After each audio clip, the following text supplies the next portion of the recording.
자, 이번 시간부터는 우리가 서아시아에 대해서 배워볼 겁니다. 요 파트는 선생님이 수업에서는 이제 진행을 하지 않고 오직 인강으로만 나가는 파트라고 생각하시면 돼요. 사실 서양사가 마무리되고 나서 서아시아사를 좀 따로 나가려고 했는데 그것보다도 여러분들은 이제 시험을 보면 그 전 걸 잃어먹는 특이한 특성이 있기 때문에 아직 여러분들이 시험 때 기억했던 그것들을 머릿속에 남기고 있는 동안에 나름대로 시대가 비슷했던 유럽의 이제 오른쪽 부분, 즉 오리엔트 지역이라는 표현을 쓰거든요. 이제 오리엔트는 해가 뜨는 곳이다라는 이야기를 해요. 이제 이게 동양 지역인데 당시 이제 이 사람들에게는 동양이라는 게 우리가 지금 생각하는 한중일 여기가 아니라 여기 거긴 뭐 대륙이 있는지도 몰랐고 기껏 해봐야 이들의 최대 동양은 이제 인도 정도였단 말이죠. 그래서 이 지역, 그러니까 오리엔트 지역, 지금으로 얘기하자면 지금 여기 보이고 있는 뭐 여기 소아시아 부분이라든지 또 이제 아라비아 반도라든지 이집트 요 지역을 우리가 이제 살펴보면서 오리엔트 지역을 이렇게 선도하고 이끌어 나가고 통일하고 다시 몰락하고 그러한 문명들의 과정을 한번 이제 살펴볼 겁니다. 흥망성쇠를. 자, 우선 메소포타미아 문명과 이집트 문명, 우리가 소위 말하는 고대 4대 문명이라고 불리는 것들 중에 두 가지죠. 사실 고대 4대 문명이라는 거는 서양사에서 쓰는 개념이 아닙니다. 이것을 처음으로 주장했던 게 동아시아에서 선생님이 이야기했던 량치차오, 그 변법자금 운동을 했던 량치차오가 나름대로 서양의 문명에 대항하기 위해서 동양에서도 뛰어난 문명이 있었다라고 이야기하면서 서양의 주요 문명 3개, 2개에다가 동양의 인더스와 이제 황하 문명을 껴가지고 만든 게 4대 문명이에요. 사실 인더스까지는 그러려니 하는데, 왜냐면 인더스 문명도 어떻게 보면 인도 문명이라는 것도 인더스 문명이 있고 그 이후에 일어난 겐지스 문명이 있거든요. 근데 사실 중국의 황하 문명은 요 인더스, 메소포타미아, 이집트 여기에 끼기에는 연대가 많이 밀립니다. 근데도 사실 중국에 그렇다면 그 시대에 뭐 좋은 문명이 없었냐, 여기에 넣을 만한 문명이 없었냐는 아니에요. 그러니까 그 시기에는 발견되지 않았지만 지금 시기에는 예를 들어서 홍산 문명이라든지 이런 문명들은 충분히 그 정도의 레벨에 낄 만한 그런 그 연대를 가지고 있어요. 어쨌든 메소포타미아 문명과 이집트 문명은 일단 세계사에서 무조건 시험 문제로 한 문제, 1번 문제로 내는 고대 4대 문명의 어떤 두 가지, 그리고 대부분 고대 4대 문명에서는 황하 문명을 뺍니다. 알아요. 역사학자들도 고대 4대 문명 중에 황하가 여기 낄만한 레벨이 아니라는 걸 알기 때문에 일반적으로 선지나 문제 자체를 전부 메소포타미아, 이집트, 그리고 우리가 이제 인도사에서 배울 인더스 문명까지 넣어가지고 하게 되거든요. 어쨌든 그러면 메소포타미아와 이집트가 우리가 이제 서아시아에서 볼 수능 1번을 책임지기 위해 굉장히 중요한 문제인데, 여기는 사실 이제 이 두 문명에 붙어 있으면서도 서로 다른 그 차이점을 우리가 보는 것이 굉장히 중요하다는 거죠. 자, 메소포타미아 문명과 이집트 문명을 좀 병렬적으로 나가보겠습니다. 자, 메소포타미아 문명의 자연환경은 개방적이고 이집트 문명의 자연환경은 폐쇄적이랍니다. 여기서 개방적이라는 말은 여기 선생님이 보라색으로 표시를 해놨듯이 각 지역에서 전부 오고 갈 수 있도록 굉장히 개방적인, 그러니까 야 저기 뭐 맛있는 거 있네, 야 저기 좋은 도시가 있네, 약 타러러 가자, 이런 느낌이 잘 들도록 개방적인 그런 지형을 꾀하고 있는 반면에, 그러니까 가지고 있는 반면에 이집트 문명은 보면 이 왼쪽이 전부 사막이고요. 요 폐쇄적이라고 말했던 요 왼쪽이 전부 사막. 이 아래도 거의 정글과 밀림에 가까운 사막. 여기 조금, 여기도 결국은 아라비아 반도도 사막이거든요. 시나이 반도, 미안해요. 시나이 반도. 그래서 굉장히 폐쇄적인 지형 속에서 이들만의 으쌰으쌰하는 그런 국가를 만들 수 있게 되는 거죠.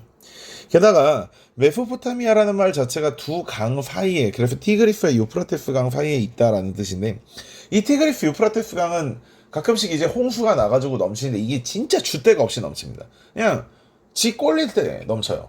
그러니까 이제 열심히 농사 짓지, 야 내일 이제 추수해가지고 저거 쌀 먹고 1년 동안 잘 먹고 살아야지 하고 오늘 밤 비와서 내일 다 쓸려 내려가고, 이런 상황에 굉장히 비정기적 범람이어서 사람들에게 굉장히 재앙을 주는 강인 반면에, 물론 강이 없으면 다 죽어. 그러니까 일반적인 강은 되게 인간을 먹여 살리는 젖줄인데 홍수 나면 주변 다 쓸려간다 이 얘기야.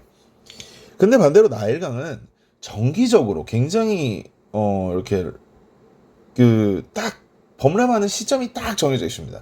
그러니까 처음에 그걸 몰랐을 때는 홍수 나가지고 아 하고 용왕님한테 다이렉트 택배 가다가 나중에 이제 이 시점에 나일강이 항상 범람을 하는구나. 그리고 범람을 한다는 것은 다시 말해 상류로부터 굉장히 영양가 있는 흙들을 전부 끌어와서 그 범람 지역에다가 샥 깔아주는 거잖아. 물이 한번 이렇게 싹 훑고 지나가서 그 지역을 질척질척 하면서도 이렇게 영양분이 많은 그런 땅으로 만들어주기 때문에 굉장히 그것이 이집트의 어떤 생산력의 기반이 되는 거죠. 따라서 고대와 중세까지도 그리고 근대까지도 이집트의 나일강 그리고 그 나일강 근처에 나일강의 물을 활용한 관계 농업은 당시 이제 굉장히 그 식량 보급에 큰 역할을 했습니다. 식량 공급에. 자, 이러한 성격들을 가지고 있으니 당연히 이러한 자연적 성격 때문에 그 근처에 살아가는 사람들의 성격도 변할 수밖에 없어요. 이게 생각을 해보면 이들은 이주민의 세력이 굉장히 많았고 교육이 활발했기 때문에 이놈이고 저놈이고 요놈이고 그놈이고 와가지고 섞여 사는 과정에서 서로의 관습대로 이렇게 하게 되면 전쟁 나기 십상이잖아. 그래서 모든 것을 통일하기 위해서 자, 이 동네의 살놈들은 다 이렇게 해야 돼 라고 하는 어떤 법전 이런 것들이 발달하게 돼요. 그게 이제 구바빌로니아, 이제 나중에 신바빌로니아가 나와서 구바빌론 왕국의 함무라비 왕이 만들었던 함무라비 법전 같은 거죠. 네. 그 다음에 교역이 활발했어. 장사가 활발했기 때문에 어떤 치킨 몇 개, 통닭 몇 개 이런 식으로 이렇게 뭘 적어놓기 위해서 어떤 글자도 발달을 하게 되거든요. 당시 여기에 글자를 쐐기 문자라고 하는데 아무래도 이제 종이 같은 것이 없었던 시절이기 때문에 얇은 진흙판이나 점토판 같은 것에다가 갈대 줄기 같은 걸로 이렇게 진흙을 파내고 그것을 통째로 구워서 이제 서류라고 하긴 서자를 쓰긴 좀 그렇지만 어쨌든 기록물로 남겨놓고 그런 형태라고 볼 수 있습니다. 그리고 이들은 진짜 언제 갑자기 전쟁이 터져서 내일 내가 신을 보러 가고, 그 다음에 언제 갑자기 홍수가 터져서 내일 용왕님을 보러 갈지 모르기 때문에 굉장히 이들은 세상에 대해서 비관적으로 생각을 했단 말이죠.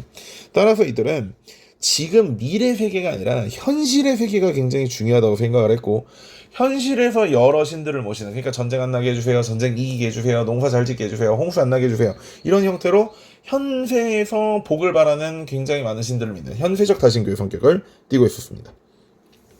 따라서 그 제사를 지내기 위해서 쓰기도 하고, 또 홍수가 자주 일어났기 때문에 조금 높게 만들어서 그 지역에서 이제 홍수를 피하기도 하는 그런 용도로 그러니까 지구라트라고 불리는 약간 피라미드에서 윗대가리 톡 따놓은 것 같이 생겨먹은 그러한 어떤 신전을 많이 짓게 되고, 또 이제 점성술 같은 것들이 많이 발달하게 됐어요. 또 이제 대표적으로 이들의 어떤 그 문학과 신의 세계를 엿볼 수 있는 작품이 이제 길가메시 서사시라는 건데, 여기 이제 엔키두라는 어떤 그러니까 엔키두와 이제 길가메시에서 이제 이야기가 나오는 겁니다. 이제 길가메시가 굉장히 유명한 영웅인데 자기 친구가 너무 허무하게 죽는 걸 보면서 자기가 이제 그러니까 신이 되기 위해서 이제 세상을 여행을 한단 말이죠. 그러다가 이제 수메르의 최고신 엔키두를 만나가지고, 야, 그냥 신과 인간 사이에는 어마어마한 격차가 있으니까 넌 됐고 그냥 넌 인간으로서 너의 행복과 쾌락을 찾아라, 이런 식의 이야기로 마무리되게 되는 것입니다. 그만큼 이제 이들은 어떤 신의 세계와 인간의 세계가 분리되어 있고, 다시 말해 내세를 믿지 않고 지금 이 세상에서 얼마나 내가 더 재밌고 즐겁고 잘 살아갈 수 있을까, 이런 거를 고민했던 친구들이란 거죠. 반대로 이집트 문명은 좀 달라요. 이집트 문명은 굉장히 평화로웠던, 그러니까 폐쇄적인 지형을 통해서 외부로서의 침략이 거의 받지 않았기 때문에 이들의 왕권은 점차 지나가면 지나갈수록 강력해지고, 따라서 이러한 강력한 왕권을 바탕으로 인간을 거의 신으로 모시는 파라오라는 뜻이 이제 신의 아들 이런 뜻인데, 진짜 이집트의 왕은 거의 신급이다라는 그러한 어떠한 굉장히 신성시하고 강력한 왕권을 부여하게 되고, 그래서 역시 이 왕에게 걸맞은 내세에서의 집을 지어주기 위해서 피라미드라든지 스핑크스라든지 또는 이제 신들에게 바친 아부신벨 신전이라든지 그런 거대한 건축물들을 많이 짓게 됩니다. 피라미드를 짓는 과정에서 이집트의 수학, 특히 기하학이 굉장히 발달하게 되고, 아부신벨 신전은 2015 개정에서 추가된 건데, 이제 유명한 파라오였던 람세스 2세가 건축했던 건축물이죠. 여러분, 이제 크리스티앙 ዣ크라는 작가가 썼던 람세스라는 굉장히 두꺼운 책이 있어요. 진짜 이거 수학의 정석 한 5개 뭉쳐놓은 것 같은 책이 있는데, 거기에 이제 선생님 집에도 있었고 선생님도 되게 재밌게 읽었던 책인데, 지금 말고 여러분들이 대학 가면 꼭 한번 읽어볼 만한 책입니다. 당대 이집트사와 이집트 문화 그리고 이집트 사람들의 생활 방식 또는 생활 습관 또는 그들의 사고 방식 이런 것들을 굉장히 잘 표현했던 책입니다. 예. 그 다음에 이들은 아까 메소포타미아 사람들과는 달리 굉장히 낙관적입니다. 왜냐면 세상이 행복하거든. 주기적으로 범람해가지고 언제나 풍년이지. 그 다음에 뭐 외적으로의 침입도 별로 없지. 그래서 이들은 이러한 행복한 삶이 다음 세계에서도 이어지기를 바랬어.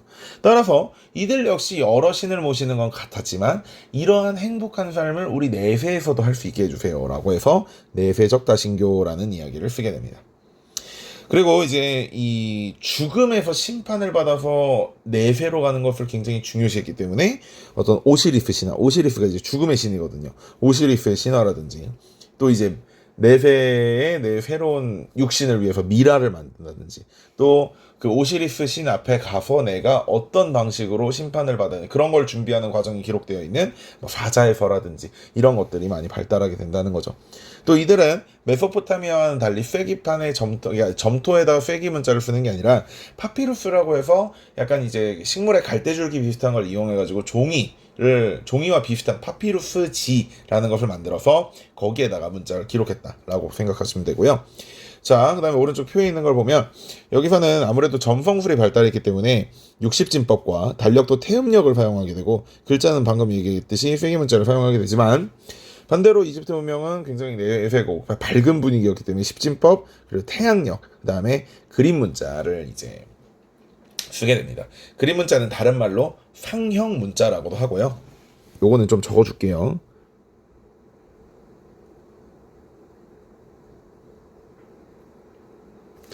또 진짜 같은 말로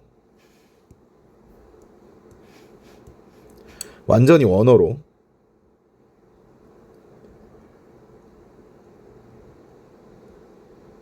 히에로글리프라고 하기도 합니다. 이게 원래 이집트어를 나타내는 고유 명사예요. 히에로글리프.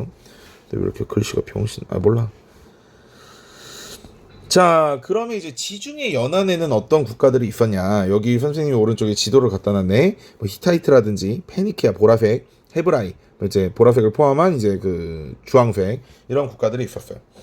우선 히타이트는 우리가 중요하게 봐야 되는 게 거의 뭐 최초로 철기를 사용했다 뭐 이런 이야기를 듣는 문명입니다. 요 당시 요 근처에서. 그래서 철기 문명이라는 걸 기억해 두면 좋을 것 같고요. 사실 뭐 그 이외에는 크게 내놓을 거 없습니다. 그다음에 페니키아 같은 경우는 요게 이제 나중에 이 페니키아인들이 여러 군데다가 설치했던 그 식민 도시들 여기 밑에 보면 카르타고 등의 식민 도시들을 건설했다고 돼 있잖아요. 근데 얘들아 그 식민이라는 느낌이 굉장히 우리가 일제강점기를 겪었기 때문에 부정적으로 생각하고 있지만 그리고 제국주의에서의 식민지는 굉장히 부정적으로 바라봐야 되는 것들이 많지만 원래 식민이라는 거는 심을 식자, 식목이랄 때 그 식자에 백성민자를 써가지고요. 백성을 이주시켜서 새 땅에다가 어떤 새로운 터전을 일군다라는 그런 뜻입니다.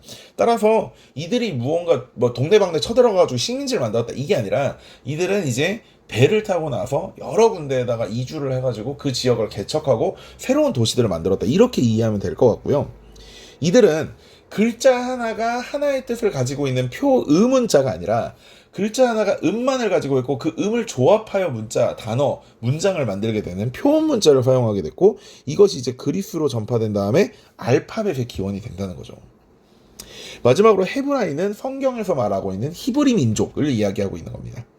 자, 히브리 민족은 우선 예루살렘 왕국을 건설했고 예루살렘 왕국은 다윗과 솔로몬 때의 전성기를 맞이했지만 그 이후에 북부의 이스라엘과 남부의 유대 왕국으로 분열이 됐어요.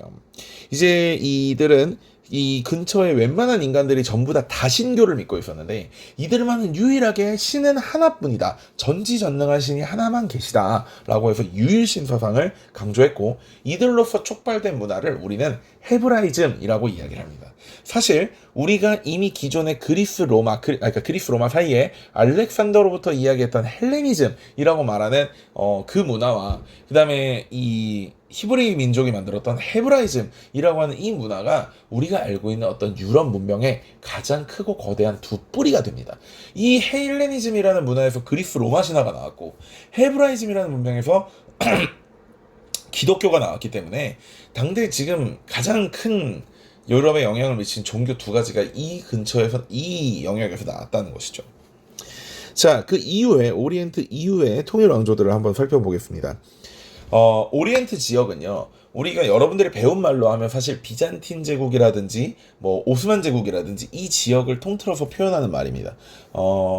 따라서 서양과 동양의 중간에 있기 때문에, 그러니까 오리엔트라는 말 자체가 동양의 표현이긴 하지만 그 오리엔트 동쪽으로도, 그러니까 오리엔트라는 말은 유럽 사람들의 기준에서의 오리엔트고, 오리엔트 동쪽으로도 문명이 있었기 때문에 서양과 동양의 사이에 있는 것을 오리엔트라고 가정을 한다면, 오리엔트라고 지명을 한다면, 이 오리엔트 지역의 사람들은 서양과 동양 사이에서 중개무역으로 크게 돈을 벌 수 있었다는 얘기겠죠. 따라서 이들은 대부분 중개무역을 통해서 나라가 크게 발전했고, 중개무역이 발달했다는 얘기는 거의 전 범위에 포함시켜도 크게 틀린 말이 아닙니다. 자, 그럼 오리엔트 지역의 최초의 통일왕국은 이제 아시리아인데요. 아시리아의 수도는 굉장히 여러 가지였지만 그냥 여러분들은 니네베라고만 읽고 계시면 돼요. 왜냐면 제일 잘 나갈 때 수도가 니네베였으니까. 고교 교육과정 수준에서는 이 이상의 수도를 절대 물어보지 않습니다. 또한 전국을 주로 나누고 총독을 파견하고 지구라트를 건설하는 건데, 문제는 이 파트는 진짜로 페르시아와 굉장히 비슷한 수법을 가집니다. 그 다음에 지구라트 건설은 아까 우리가 말했던 것처럼 메소포타미아 지역, 그러니까 거기서도 지구라트를 건설했다라는 표현을 쓰잖아요. 거기서도 선지를 활용해 볼 수 있어요. 즉 지구라트를 건설했다는 표현이 무조건 메소포타미아에만 있는 선지는 아니라는 거지. 다만 여기서는 아시리아는 무단 통치가 굉장히 심했고, 특히 종교에 대한 관용이 굉장히 없어서 피지배 민족의 어떤 강한 저항을 받게 되었습니다. 따라서 이런 피지배 국가 연합들에게 멸망을 하게 되는데, 그 피지배 국가 연합이 바로 여기 보이는 신바빌로니아라든지 이집트라든지 메디아 같은 국가들이고요. 또 2020년 수능에서 등장했던 리디아 같은 국가들, 그러니까 신바빌로니아, 이집트, 리디아, 메디아, 이런 것들을 같이 기억을 해두면 좋을 것 같아요. 선생님은 그 중에서 가장 사실 역사적으로 의미가 있는 국가는 신바빌로니아입니다. 그런데 여기 선생님이 보라색으로 썼듯이 절대로 교육과정 이외입니다. 사실 신바빌로니아, 이집트, 리디아, 메디아가 수능에 나온 것도 어이가 없을 정도로 굉장히 교육과정을 벗어난 내용이에요. 이렇게 가르치자면 뭐 한도 끝도 없습니다. 그런데 선생님이 신바빌로니아를 잠깐 언급하는 이유가 뭐냐면, 사실 신바빌로니아의 건국은 칼데아의 나보폴리사르라는 사람이 건국을 했고, 여기를 언급하는 이유가 요것 때문에 그래요. BC 601년에 네부카드네자르가 느부갓네살, 이제 성경에서는 소위 말하는 느부갓네살 왕이라는 사람이거든요. 이제 요 사람이 유대인들, 그러니까 아까 우리가 봤던 그 헤브라이 왕국들을 무너뜨리고 유대인들을 바빌론으로 끌고 가게 됩니다. 이게 이제 바빌론 유수라는 표현을 쓰게 되거든요. 아비뇽 유수와 비슷한 거거든. 요게 나중에 페르시아를 세웠던 키루스에게 이제 이 사람들이 다시 해방되어가지고 동네로 돌아가야 되는데, 돌아가자 국가는 남아있지 않으니까 전 세계로 퍼지는, 성경적으로는 디아스포라라고 이야기하는 그런 일들이 일어나게 된다는 거죠. 자, 이제 다시 수능에 나오는 아케네미스 조 페르시아를 가보면, 우리 아케네미스 조 페르시아 어디서 배웠죠? 그렇죠. 그리스 페르시아 전쟁 할 때도 배웠고, 알렉산더의 헬레니즘 제국 거기 할 때도 배웠었죠. 그죠? 아케네메스 조 페르시아를 세운 것은 키루스 2세이고, 수도는 처음에는 수사, 나중에는 페르세폴리스로 돼서 수사는 나중에 행정수도 역할을 하게 됩니다. 자, 여기서는 이제 조로아스터교가 등장을 했는데, 종교가, 이 조로아스터교가 나름대로 기독교의 영향을 굉장히 많이 준 종교입니다. 뭐 누가 먼저 생기고 안 생기고 아니라, 이제 뭐 천국과 지옥이라든지 선과 악의 대결이라든지, 또 여기서도 유일신이었고 조로아스터도 유일신이었고요. 그런 과정 속에서 엄청나게 이제 주요 종교들의 영향을 많이 줬던 그런 종교예요. 이제 아우라 마즈다와 아리만의 대결, 이런 큰 틀 안에서 종교가 이루어지고 있고, 대립은 뭐 이제 그리스라든지 마케도니아라든지 이런 국가들과 대립을 했었고요. 특징이 되게 중요해요. 일단 관용 통치. 아까 이야기했던 그 바빌론 유수 같은 것들에서도 강제로 끌려왔던 유대인들을 니네가 알아서 종교 믿고 니네 땅으로 돌아가 할 정도로 굉장히 관대한 통치를 허용을 했습니다. 이 이유가 뭐냐면, 아시리아가 굉장히 피지배 민족에게 강력하게 어떤 통제 정책을 걸었다가 피지배 민족들이 연합을 해서 아시리아를 멸망시켜버렸다. 그러한 전철을 밟지 않기 위해서죠. 그리고 또 각주의 총독을 파견을 하게 되고, 이거는 이제 그 아시리아는 또 비슷한 문제죠. 그 다음에 이들의 전성이 이제 다리우스 1세 때인데, 왕의 길이라고 해가지고 그러니까 수도였던 수사에서부터 사르디스, 이거 이제 지명이 나올 수 있습니다. 그 길을 하나 그려놓고 이쪽에서 이쪽 끝까지가 수사에서 사르디스다 라는 식으로 지명이 나올 수 있기 때문에, 그래서 선생님이 이야기를 해주는 거고, 그러니까 전국적인 도로망을 깔았기 때문에 거대한 제국을 운영하고 통치해 나가기에 굉장히 수월했겠죠. 이런 모습을 보여주는 국가가 동양에서는 몽골이라고 볼 수 있겠죠. 역참제도를 정비하는 그런 거와 비슷하게 엮어서 문제를 낼 수도 있다고 생각을 해요, 선생님은. 또 이제 왕의 눈이라든지 왕의 귀라든지 이런 것들이라고 하면 좀 그러네요. 이런 사람들을 몰래 암행어사 파견하듯이 각 주에 파견을 해가지고 총독들을 감시하고 그런 상황 속에서 어떤 왕권을 강화시켜 나가는 그러한 제국의 체제를 만들었습니다. 멸망은 알렉산드로가 침공해서 멸망하게 되고, 자, 그 이후에 이제 파르티아라는 국가가 생기게 되는데요. 파르티아는 이제 이란계 민족, 이제 이거는 뭐 거의 선택지로 등장을 하게 되고요. 그다음에 이제 이 파르티아는 뭐 중개무역으로 발전했다. 근데 여기가 사실은 세계사에서 서양사에서보다도 동양사에서 조금 중요하게 나올 수 있는, 또는 이제 동서 교류사에서 중요하게 나올 수 있는 문제 중에 하나입니다. 주제 중에 하나예요. 이들이 이제 한나라 때 이들을 안식국이라고 불렀거든요. 대신 로마는 이제 대진국 이렇게 불렀고요. 그래서 안식국이라는 표현이 나오면 이게 정확하게 전환과 후환의 시기와 겹칩니다. 파르티아가 기원전 3세기부터 기원 후 3세기까지였는데 전환 역시 기원전 3세기부터 기원 후 3세기였거든요. 그래서 이게 굉장히 겹치기 때문에 파르티아 또는 이제 안식국이라는 표현이 등장하면 동양사에서 이때가 한나라 때구나 라고 캐치를 하셔도 큰 무리가 없다라는 거. 이들은 뭐 멸망은 서상왕조 페르시아에게 멸망을 했고, 자, 그 이후에 파르티아를 거쳐서 이 지역의 패권을 장악하게 된 것은 이제 사산조 페르시아입니다. 아케네메스조 페르시아의 후예를 자청을 했고, 수도는 크트시폰이라는 국가에 두었고요. 이번에는 조로아스터교를 이제 국교화했어요. 자, 테오도시우스 때도 마찬가지야. 콘스탄티누스 때는 공인을 해준 거였고, 테오도시우스 때 국교화했듯이 사산조 페르시아는 조로아스터교를 국교화했으면 조로아스터교를 제외한 다른 종교들은 박해를 받았겠죠. 따라서 마니교가 등장을 했지만 탄압받게 됩니다. 이들은 비잔틴 제국이나 이슬람 세력과 대립을 했고요. 멸망은 정통 칼리프 시대 이슬람 세력에게 멸망을 하게 된다는 것입니다. 자, 이렇게 해서 서아시아의 초창기 부분을 바르게 끝내봤습니다. 자, 다음 시간에는 이제 이슬람 세력을 좀 더 나가보도록 하겠습니다. 자, 여러분 고생 많으셨습니다. 안녕.